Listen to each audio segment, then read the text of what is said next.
Coming up on today's show, Ben Simmons is practicing with the Philadelphia 76ers and the organization no longer finding him. We'll explore that a little bit. And also, I know we're only a few games into the season, but the eye test tells me there's a concerning trend with Joel Embiid and that lingering knee issue. All of that coming your way, so let's hop into the latest 76ers news and rumors.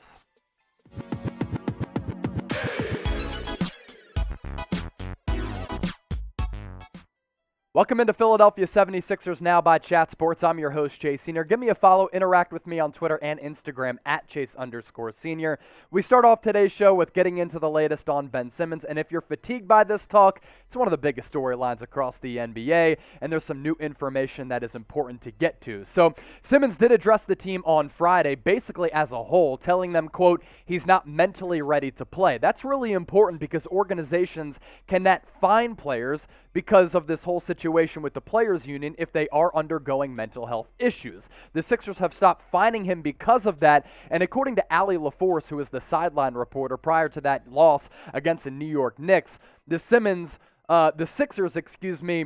are okay with Ben Simmons working out with the team right now, and he did practice with them as early as Tuesday prior to them making that trip to Madison Square Garden in New York City. That report from LaForce on the sideline of the game last night, which was really an ugly Sixers loss because the Knicks were on fire from deep, quote, he has worked out at the facility in Camden with the team as recently as this morning. Members of the front office confirmed with me that he is receiving professional help for his mental health through the players union. He's also undergoing regular treatment on his back. Now, there's a couple ways to look at this. Mental health issues with anybody, especially athletes, because they are in the public sphere, are very, very serious. So if Ben Simmons is actually dealing with some type of anxiety or depression, I side with him in seeking out help. But if he's just doing this so that he doesn't continue to get fined by the organization, that's really messed up because there's definitely been a movement over the last several years with everybody all across the world in terms of the mental health stigma. And if he's doing this just to not get fined, he's basically just making fun of anybody out there who is actually dealing with any form of anxiety and depression. Look, this isn't a situation that I take lightly. Lost my mom a couple years ago due to cancer, and her loss caused me to go through anxiety and depression. So I have a soft spot for anybody going through mental health struggles and trying to overcome some of those hurdles. So my thoughts and prayers are with Ben Simmons if that's actually the case, because human nature tells me that after that disastrous playoff showing against the Atlanta Hawks, human nature, anybody would be undergoing some really, really tough times because my man was getting dragged on social media. So if he's still recovering from the aftermath of that, Ben Simmons, I hope you do get well. But I also have a question. If those were issues that did start to surface, because he had told reporters at the time, if you remember, that he was dealing with some type of mental health troubles and struggles at the free throw line, which is why he failed to shoot more than 35% from the charity stripe. Why didn't he try to hone in on some of those problems during the offseason, and why has he waited to deal with them now? Now, teams cannot fine players for mental health struggles, as I did mention. So I'm sure that Rich Paul, because he is a smart agent, did have a conversation with Simmons and said, look, if you're not happy with getting fined, there is a way out of this. You can tell them that you're undergoing some anxiety, depression, some mental health troubles, and they are not going to be able to fine you. Now, it seems as though some of the players on the team are okay with Ben Simmons seeking out treatment. Here's what Tobias Harris, who I would probably say is one of the top leaders on this team, had to say about the Simmons situation. I think we have to really understand that he's a human being first, and if he's going through something at that time, we have to respect that and be there for him as a team and organization, fans, all the way down the line. Because when he's in here putting on a show and helping the Sixers get wins, everybody's cheering and praising.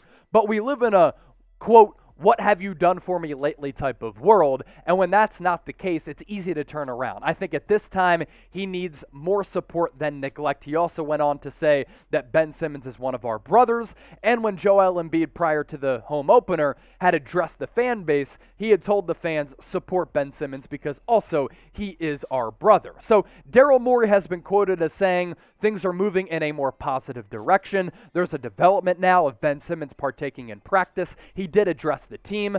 So with all of that, are things improving between Simmons and the team?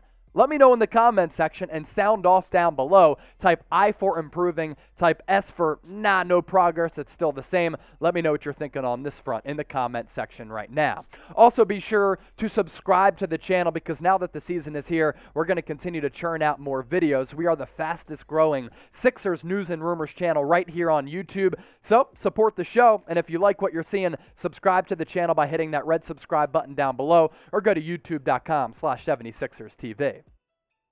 76ers Now is presented today thanks to our sportsbook partner, BetUS. This is the best deal that any sportsbook has to offer. If you go to chatsports.com/bet and enter the promo code CHAT125, you get a 125% deposit bonus. So if you put $100 into your account, you get an additional $125 back. That's $225 to game with. Now, sports gambling has become legal in many states across America. This deal applies to anybody, no matter which state you live in, but a lot of people are unfamiliar with how sports betting works. So let's break down and simplify some odds for you.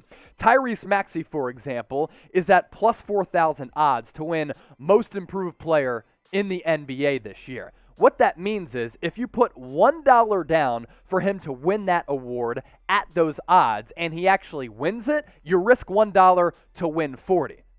Be a man. Lay down the lettuce, make some bets, chatsports.com/bet, enter the promo code CHAT125.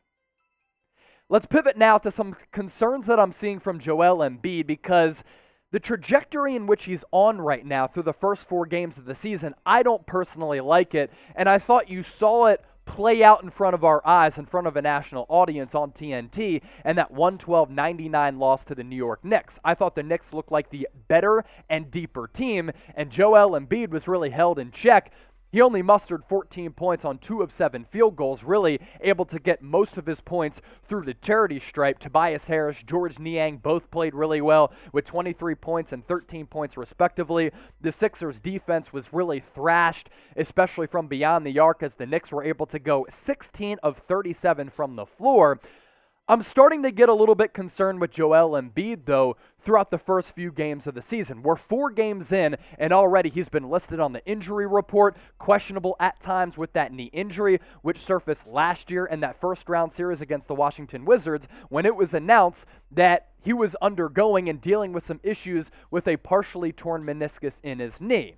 That game against the New York Knicks, I didn't like what I saw because he lacked some explosion. That durability and stamina wasn't there. And late in the season, late in the playoffs, that's something that has surfaced with Embiid in the past. And you take a look at his numbers with what he was able to do against the New York Knicks. Mitchell Robinson really had his number last night. And that's a player that in the past, Joel Embiid has been able to win the matchup up against. 14 points against New York, 2 of 7 shooting, 10 of 11 from the free throw line, 6 rebounds in 30 minutes. And Joel Embiid acknowledged after the game that he hasn't been the same to start the year. And the numbers certainly reflect that. You take a look at Embiid's numbers from a year ago when he finished second in MVP voting behind the Joker. He was marvelous. 28.5 points per game, 10.5 rebounds, a block and a half per night. His field goal percentage, a career high at 51.3. Also a career high with his efficiency from beyond the arc because he was connecting on 37.3% of his attempts from long range. His numbers this year, without Ben Simmons, you expect his role to expand and be larger within this offense. His numbers so far down a lot. 28.5 points per game to 19, 10.5 rebounds to 7+. His blocks are up 2.3 to 1.4. But here's what I'm really looking at. It's the field goal percentage going down from 51+ to about 44.5. The three-point percentage has gone up from 37 to 40, which is a positive sign. I like his passing ability out of the post when he's been operating out of double teams. But Joel Embiid athletically, health-wise, doesn't look to be in the same shape, the same condition that he was last year when I thought he entered the season